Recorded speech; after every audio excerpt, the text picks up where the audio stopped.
एक समय की बात है। सुंदरपुर गांव के बीचों बीच एक बड़ी सी नदी बहती थी। एक बार नदी के किनारे दो औरतें एक बच्चे के लिए आपस में झगड़ा कर रही थीं। ये बच्चा मेरा है। नहीं, तुम्हारा नहीं, ये मेरा बच्चा है। छोड़ दो मेरे बच्चे को, तुमने मेरे बच्चे को पकड़ रखा है। मेरा है ये बच्चा। अरे तुम्हारा कहाँ से हो गया? ये बच्चा तो मेरा है। दोनों औरतों का झगड़ा देखकर गांव के लोग वहां इकट्ठा हो गए, लेकिन वो लोग ये नहीं समझ पा रहे थे कि ये बच्चा असल में है किसका। लोगों ने उन्हें बहुत समझाने की कोशिश करी, लेकिन वो दोनों मान ही नहीं रही थीं। ये बच्चा मेरा है, मेरा। अरे भाई, आप ही लोग इसे समझाइए। ये बच्चा मेरा है। मैं नदी किनारे पानी भरने गई थी, बच्चे को पेड़ के नीचे लिटाकर। मैं मटकी में पानी भरने गई, वापस आकर देखा तो इस औरत ने मेरे बच्चे को गोद में ले रखा था, और अब ये कह रही है कि ये बच्चा मेरा है। नहीं नहीं, तुम झूठ बोल रही हो। ये बच्चा तो मेरा है। मैं अपने बच्चे को खिलाती हुई पेड़ के नीचे आकर बैठी थी। इतनी देर में ये औरत पानी भर के आई और मुझसे लड़ने लगी। मेरा बच्चा मुझे दे दो। नहीं दूंगी, ये बच्चा मेरा है।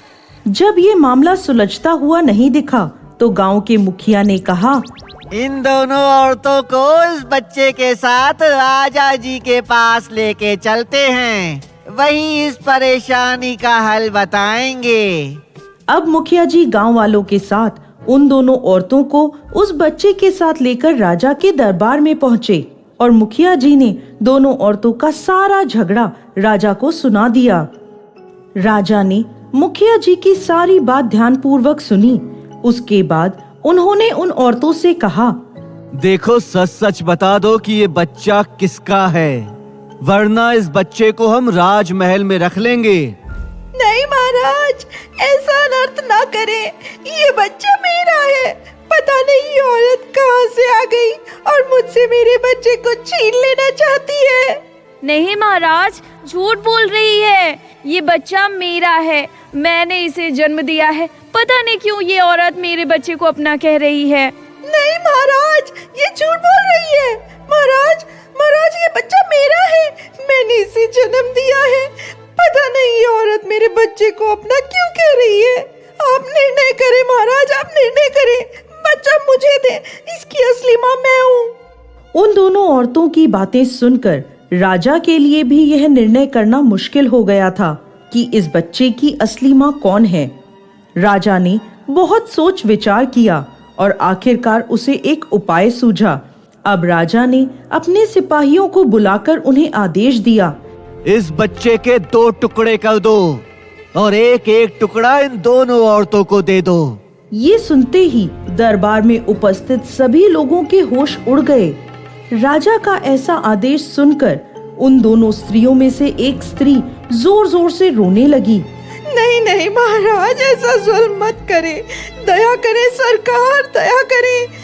भले ये बच्चा इस औरत को दे दे, लेकिन मेरे बच्चे को जिंदा रहने दे महाराज। मैं अपने बच्चे को इस औरत को दे देती हूँ।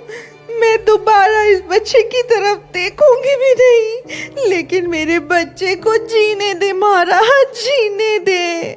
वहीं दूसरी औरत चुपचाप खड़ी यह सब तमाशा देखती रही और कुछ नहीं बोली। इससे राजा को मालूम हो गया कि बच्चे की असल माँ कौन है। उसने बच्चा लेकर उसकी असली माँ को सौंप दिया। एक माँ अपने बच्चे को कभी भी दर्द और तकलीफ में नहीं देख सकती। राजा के ऐसा कहते ही वो दूसरी महिला बच्चे की असल माँ के पैरों में गिरकर रोने लगी। मुझे माफ कर दो बहन, मुझसे बहुत बड़ी गलती हो गई। राजा ने उस दूसरी स्त्री को कारागृह में डलवा दिया और बच्चे को अपनी असल माँ मिल गई।